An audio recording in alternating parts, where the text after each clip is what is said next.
And so it is. Welcome to Mod 2 Overview. Let's talk about what we're doing today.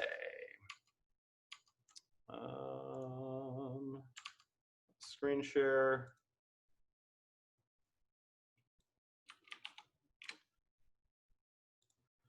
All right, so here's our standards for Mod 2. Creating simple APIs using Rails, building websites with HTML and CSS, demonstrating basic programming proficiency with Dribblescript, creating and manipulating DOM nodes, retrieving data using fetch, describing how the web and internet work, and submitting data using forms.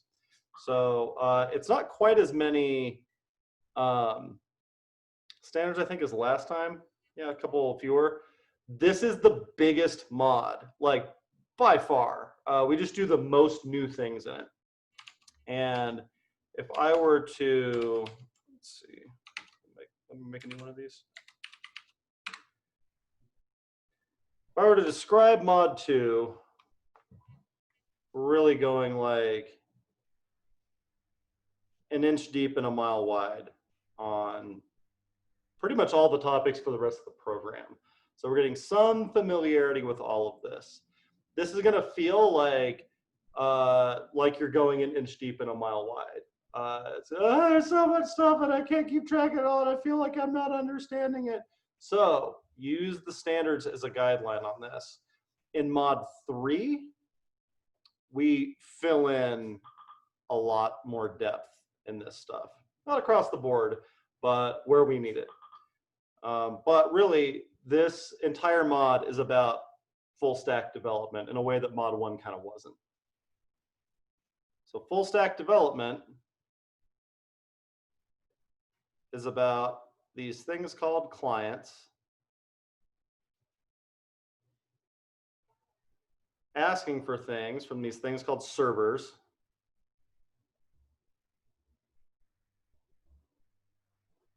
and then doing something with the response. So clients, a lot of the time, are browsers. Servers, a lot of the time, are APIs. Used APIs, we used them in the Mod 1 project. So now we're gonna start building our own. And then we're gonna build graphical clients. So we're using Ruby to build clients before. All right, well now we're gonna build clients for browsers. You can click on and type stuff in and that sort of stuff and send to your parents. Those clients are gonna ask for things from the APIs, they're gonna get it back, they're gonna make stuff show up on the page. That's overall what we're doing in Mod 2, is just implementing this loop. Hit me with some questions. Big picture. Are we going to incorporate deployment so that it's not just locally hosted? Ask us for it sometime next week. You will probably regret it. Like if I had my druthers, we'd be doing deployment on like day 2, day 3. But it's significantly harder to do with Rails apps than it is with a lot of other kinds of apps. And so it always gets in there, but like now this would be a good mod to do it in. I don't think I've ever had somebody want more stuff in Mod 2. And so it usually ends up coming up in Mod 3. Is there a short reason why it's harder to do this with Rails than other languages? Yes. Some of it is the database defaults. The default way that Rails apps are generated cannot be deployed to something like Heroku or any like platform as a service thing. So you need to do it a little bit differently, and like that right off the bat creates a lot of speed bumps. Also, Rails is fussier for lots of reasons because it doesn't have a server built into it. Node does. There's some languages that have servers built into them, server technology that is. Rails depends on things like Puma, and so that also complicates it a little bit. Good question. Other questions, big picture about what we're doing in Mod 2.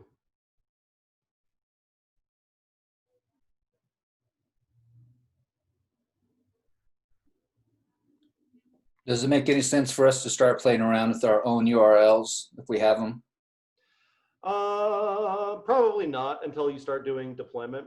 If you have your own URLs, then yeah, you can hook them up to servers and stuff. And I have some guides on my knowledge wiki on how to do that for a variety of different services. But like I said, you're gonna have a real busy mod too, so I wouldn't worry too hard about it. Okay, so at a glance, it looks like we're bringing Rails into the picture. We're Yep. bringing basic competency in JavaScript. Yep. And HTML and CSS. Yep. How much should HTML and CSS get from our time of day? It kind of gets slept on as a thing, I've noticed, but yes, I also does. noticed people late in the game seem to struggle with like CSS a lot. This is true. So HTML and CSS is not an official part of the Flatiron curriculum, which is a crime. So we're going to spend a little bit of time on it. But if I had to break this up, I would say if we're like pretty good with Rails APIs by the end of the day tomorrow, I would feel okay about that. We'll probably spend like a day or two on HTML and CSS. And if we're like starting to scratch at JavaScript by the end of the week, it's not a bad place to be. And then for next week, like DOM nodes, fetch, forms. That's kind of the shape of that. This web and internet, we'll slip that into a few different places, but that's also probably primarily a week 2 thing.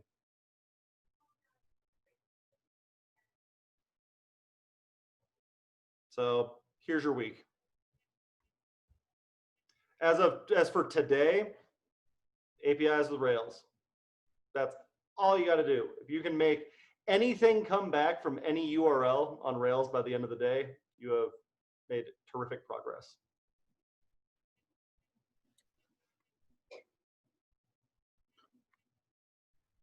Other big picture questions?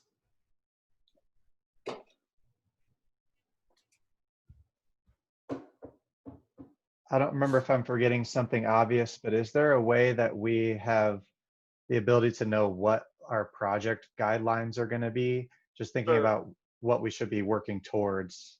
Great question. So for the rest of the program, from now to capstones, your project guidelines are build a web app. That's pretty much it. Like there's a couple of like little tweaky things, like in your capstone, you have to use a technology we didn't teach in the program. For your mod 4 project, you have to have auth and a front-end framework. But like, it's basically use the things that you learned in this mod to build a web app. There's like the more specific ones that are on the LearnCo site. I don't give a shit about those.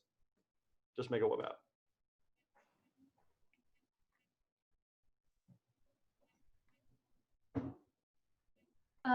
Total side question. Last night I was kind of clicking around here in the standards, and none of the links were working. Was that intentional, or like No. do they work now? So you'll have to switch your curriculum again. Okay. I followed up about that too. It apparently even then you have a mix of mod 3 and mod 2 in there, so Yes, some of I them do. aren't going to be accessible. Correct. So you just have to be on the correct one. So if you look at the URL down at the bottom, that one says 3.1, 3.1. Almost everything that you do in this mod is in 3.1. There's a very small number of things you'll do from like the Flatiron mod 2. But make sure that you are on an appropriate, this is the nightmare I live in, that you're in the correct curriculum for whichever thing that you're going for. It's probably them that I was in mod 2 and they're all in mod 3. Cool. Yep. So let's talk about that real quick. So the official Flatiron mod 2 works like this. Today, we would be building servers with Rack, which is a Ruby technology. And then we would be building APIs with Sinatra. And then we'd spend like 3 days building servers with Rails. Here's the thing though, nobody uses any of that shit, and it doesn't help you get any better at Rails. You know what helps you get better at Rails? Writing more Rails apps. So we basically just skipped all of that. It did nothing to make anybody more prepared for Rails. It just ate up a lot of time. And so we cut that out. We spent a lot more time on Rails, and that buys us a little bit of time to talk more about HTML and CSS. Because the equivalent thing in Sinatra would be these things called ERB templates that made a lot more sense 8 years ago when this curriculum was designed. They don't make a whole lot of sense in 2020. And so we just teach you the real damn thing. And that ends up buying us a lot of time in Mod 3 to start building some depth in these topics that the other campuses don't get. So we did like maybe 3 mods or so this way, and then we dropped Rack, and then we dropped Sinatra, and then we never looked back. This has worked a lot better so far.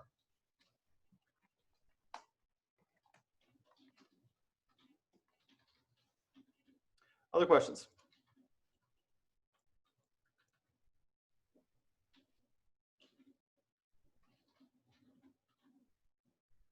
Cool. So let's talk about how these things all come together. So if you'll remember in Mod 1, when we did this like mod overview lesson, I showed you something that looked an awful damn lot like the code challenge. Cool. I don't really believe in secrets around this kind of stuff. I think it's very helpful to know where we're going with this over the next couple weeks. So just like last time, you do not need to be able to do any of this stuff by the end of the lesson. In fact, if you could, you're probably at the wrong school. So this is what we're hoping to be at by next Friday. All right, let's take a peek.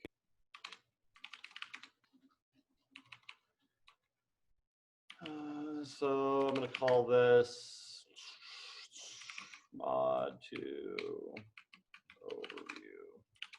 All right, cool. So empty folder, nothing up this sleeve, nothing up this sleeve.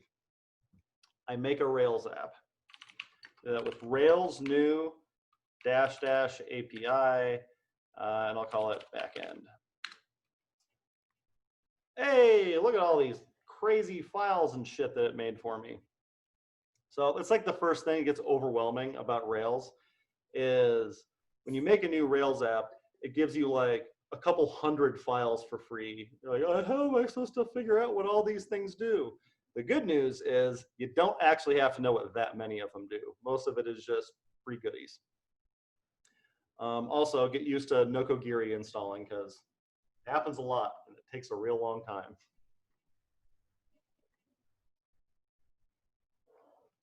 And so my goal with this Rails API is to store some stuff in a database, just like we were doing with Active Record in Mod 1. And if somebody asks for it, give the stuff in the database back to them. There we go. So I'm going to go into this backend. And I'm going to serve it up.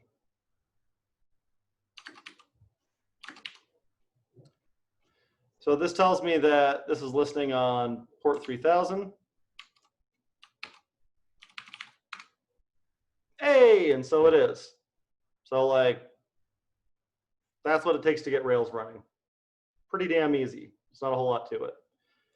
So I want to make it do more than that. Then what I would do is, Rails has these things called generators, help us make the app. So we're going to learn all about this over the next couple days, but we're going to generate a controller. Give me a noun. What's the thing we're building an API about?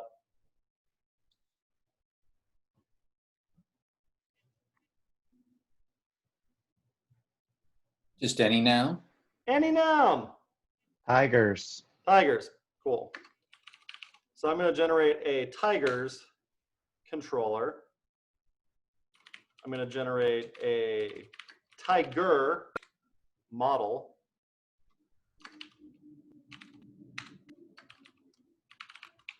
I'm going to say, I would like to be able to list, I'll do it this way.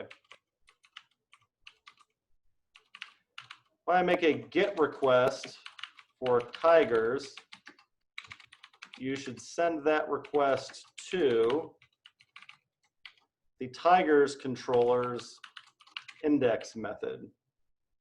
And then over in that controller, hey, classes, I remember those. I make an index method. Hey, methods, I remember those. I'm going to get all of my tigers from active record. I'm going to send them on back.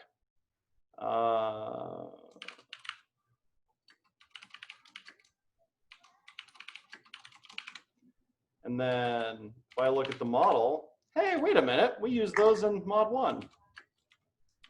Nothing to do there. If I look at the migration, hey, wait a minute, we did those in mod 1. They have a name and a species. No, color. Cool. So I can also seed some tigers. Tiger.create name Tigger, color orange. Anybody remember what Siegfried and Roy's tiger's name was? The one that mauled him?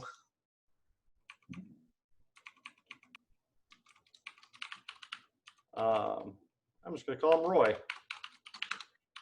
All right, so I've got some tigers in here. Now, if I run that migration and I run those seeds, check this out.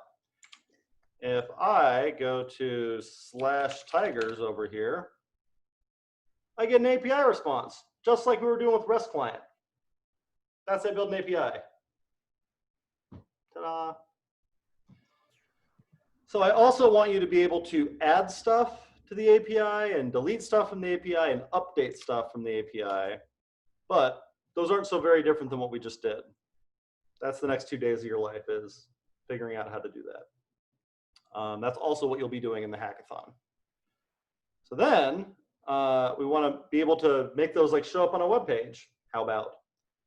So what we're going to do is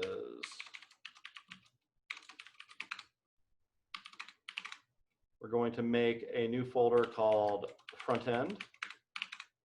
And we're going to make an index.html file. While we're at it, we'll make an app.css file and an app.js file. So I've got 3 empty files in this folder.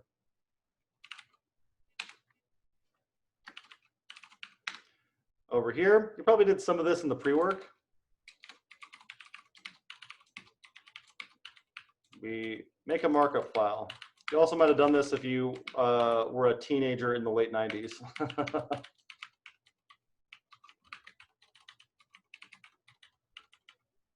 Back before your Facebooks and MySpaces, we used to have to make our websites by hand. So we'll give this a character set.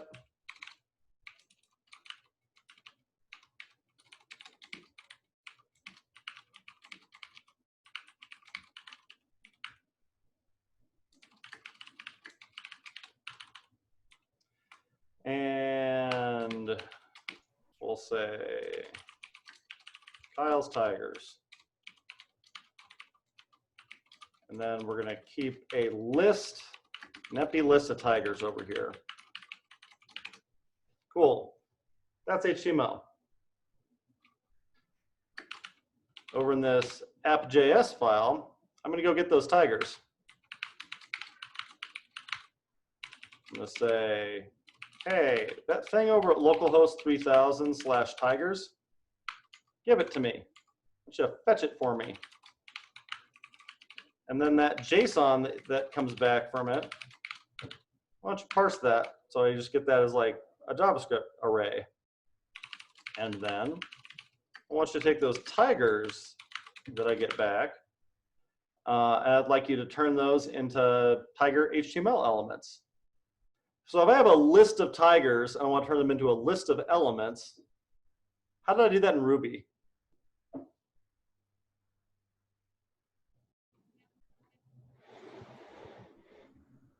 You can map them. Hey, and so it's the exact same way in JavaScript. As you're about to learn, programming languages aren't all that different. There's not loops and then other loops. Mapping is a concept that almost every language lets you do. So I'm going to make tigers by mapping over each tiger. Hey, that kind of looks like a block. And making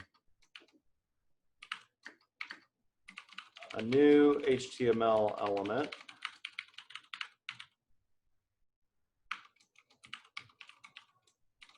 Setting its text content to tiger.name. Actually, I can say, you can even do string interpolation just like I could in Ruby. Something like tiger.species. JavaScript does not have implicit returns, so we got to explicitly return everything. All right, so I have all these tigers. I want to add each of them to the page.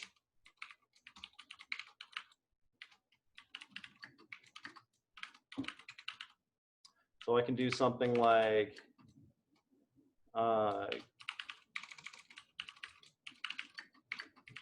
get that UL, these tigers over here.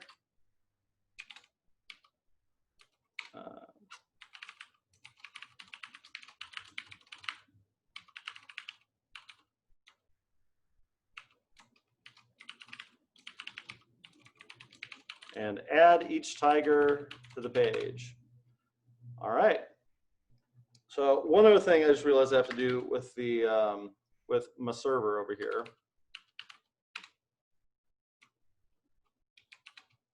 I need to turn that on and uncomment this out.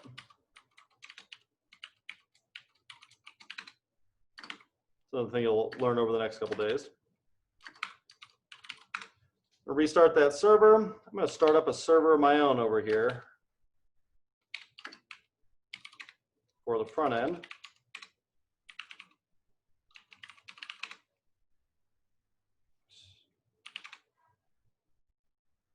Why did that fail?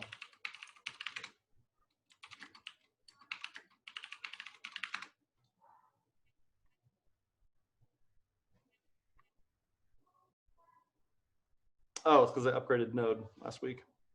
That's why. All right, there's Kyle's tigers. Why are they not on the page, man? Oh, it's because I didn't include the JavaScript file in the HTML file. That'll do it.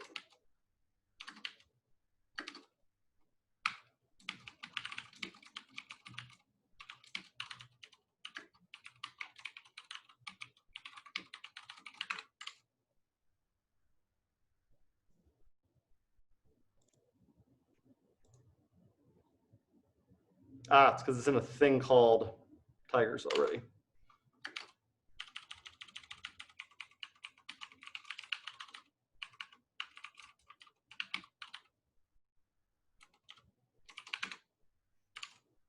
There we go. All right, didn't like the species, but there we go. I got something back from the API. So back over to our diagram. My website asked my API for some tigers. It looked them up, gave them back to him. Client made them show up on the page. This is the shape of what we're doing. Standards wise,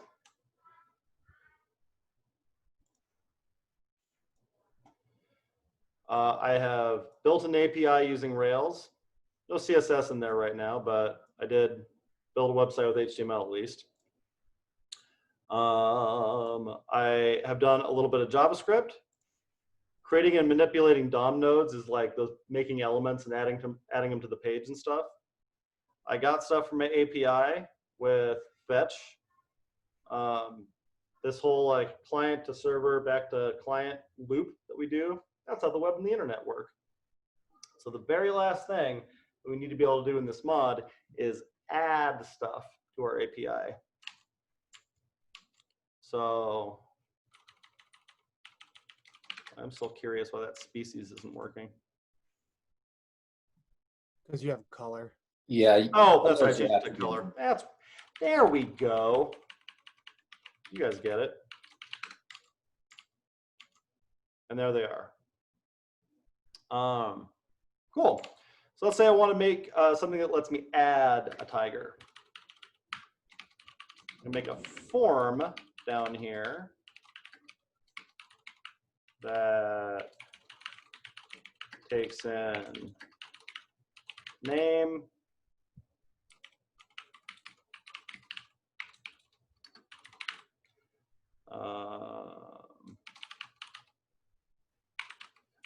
and color.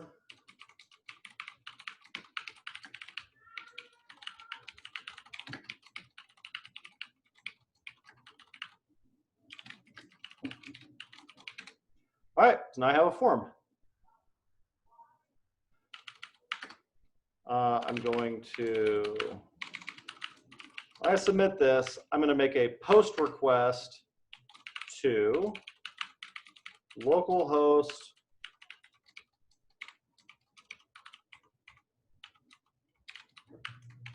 3000 tigers. So I do that. Oh, I hate this form. It's so ugly. So I can fix that with CSS.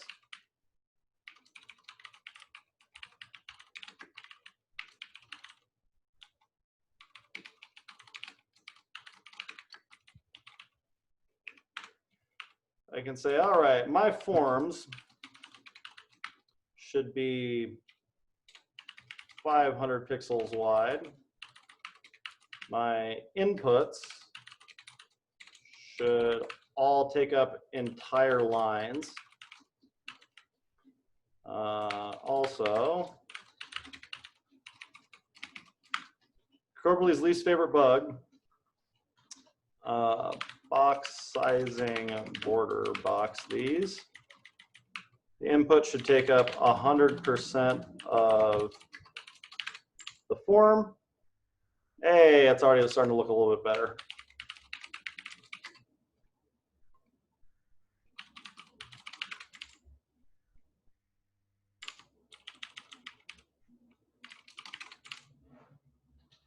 All right, cool. I'll live with that. Oh, one more.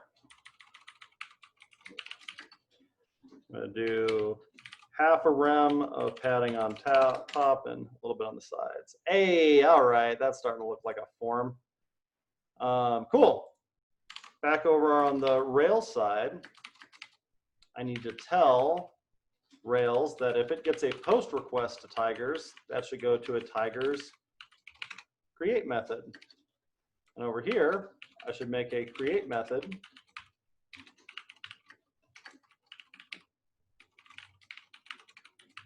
that takes in the name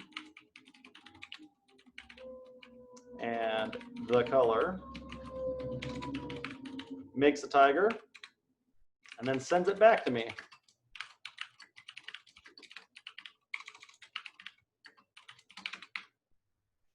All right, so let's see if it works. Oh, actually, it doesn't want to send it back to me. It wants to refresh the page.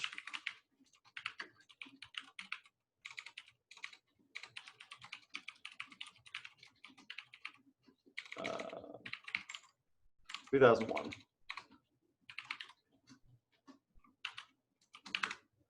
All right, let's see if it works. Bixby, the tiger, is yellow. In more ways than one, because he's a wimp. And there he is, added to the page. That's mod 2. Can I ask a question? Please do. So it looks like we're setting up our database and our tables in Ruby. Yep. We're manipulating our data in JavaScript. Mm-hmm. And then HTML, CSS for loops. Correct. Okay. So like last mod in the project, we were like manipulating our data with Ruby. Are we not doing that anymore? So there are different kinds of data manipulations that you do on clients and servers. So technically you do it in both places. But you could think of HTML and CSS as replacing like the TTY stuff that a lot of you did for your Mod 1 projects.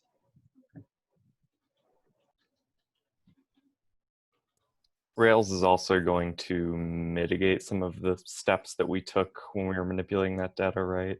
Yeah. You get a lot out of the box with Rails. Rails is what we call a conventional framework. Conventional frameworks are jam-packed full of freebies and magic, but you have to follow the rules. If you don't do things the Rails way, Rails will punish you for it pretty severely. But if you're okay with being told what to do, like Rails gives you lots of free stuff.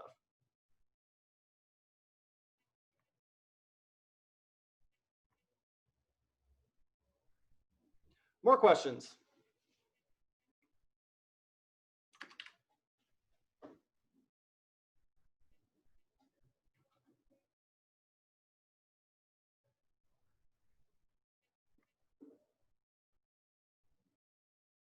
When you used generate, that set up the files and the class structure in them already? Okay.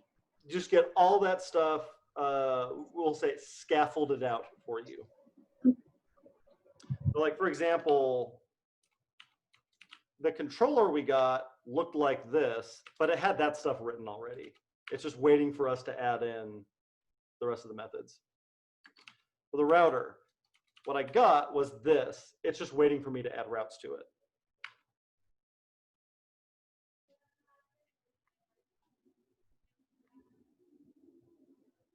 And yeah, behind the scenes, everything's wired up. You'll notice I didn't have to touch an environment file or like combine the classes or import stuff or anything like that. You get all that stuff for free in Rails.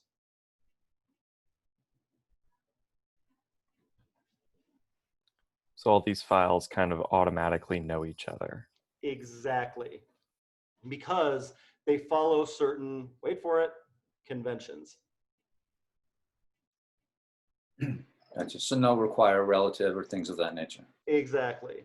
Now, those are Ruby commands, so you can still do them. They still exist, but you don't need to do them because we put the files in the folders that Rails told us to put them in and named our classes the right way and that kind of thing. And this is a single page app. If we wanted to create something multi-page, we can also do that here. Yes, so let's be real careful about how we're using that term, single page app.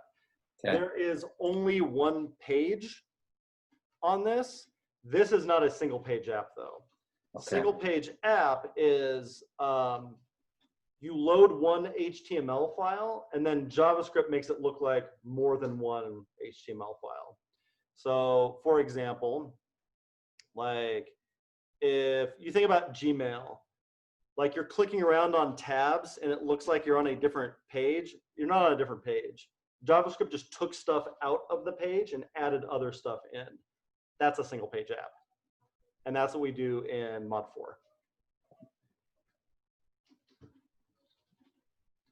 4. If we were doing more than one page for our Mod 2 stuff, we could maybe put that create Tigers form on its own page. So we would say something like new.html and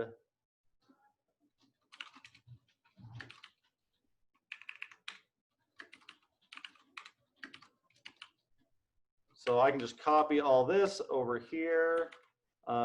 Didn't use that, doesn't have this.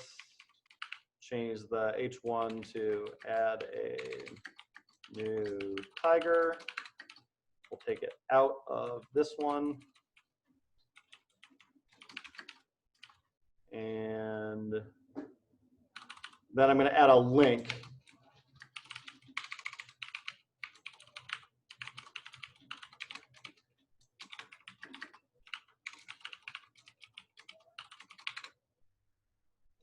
Cool. So now this page looks like this.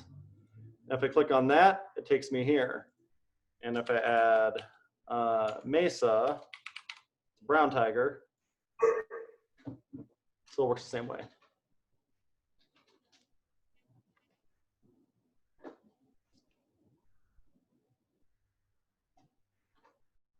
Other questions about any Mod 2 related stuff?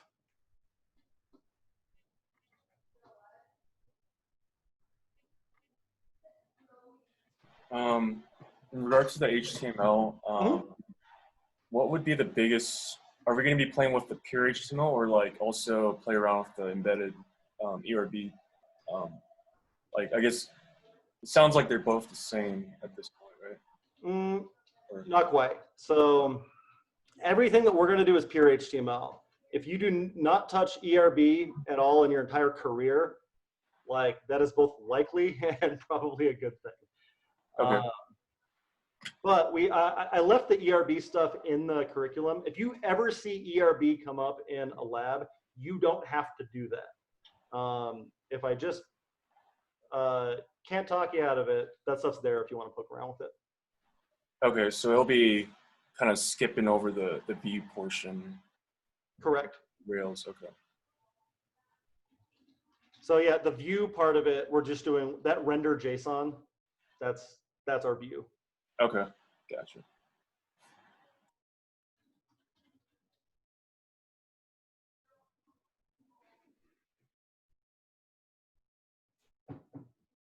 Preguntas. How soon should I start reacquainting myself with JavaScript? End of the week. So if I started kind of flirting with it in Code Wars throughout the week. Probably not the worst use of your time. Sure.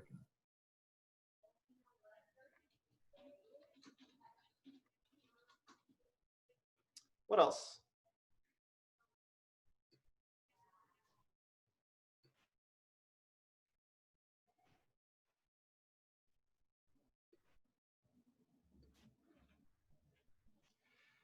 Your goal by the end of the day is to get something coming back in Rails. We'll do some lessons and stuff tomorrow. We'll answer whatever questions you have. By the end of the day tomorrow, I want you to be able to pretty confidently make a Rails API, at least for like index and create, even if like takes us a little bit longer to do the update and delete. Anything else you guys want to talk about?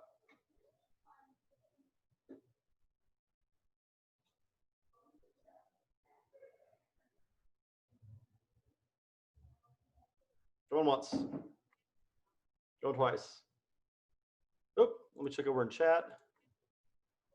Montecore, thank you very much, Matt Long.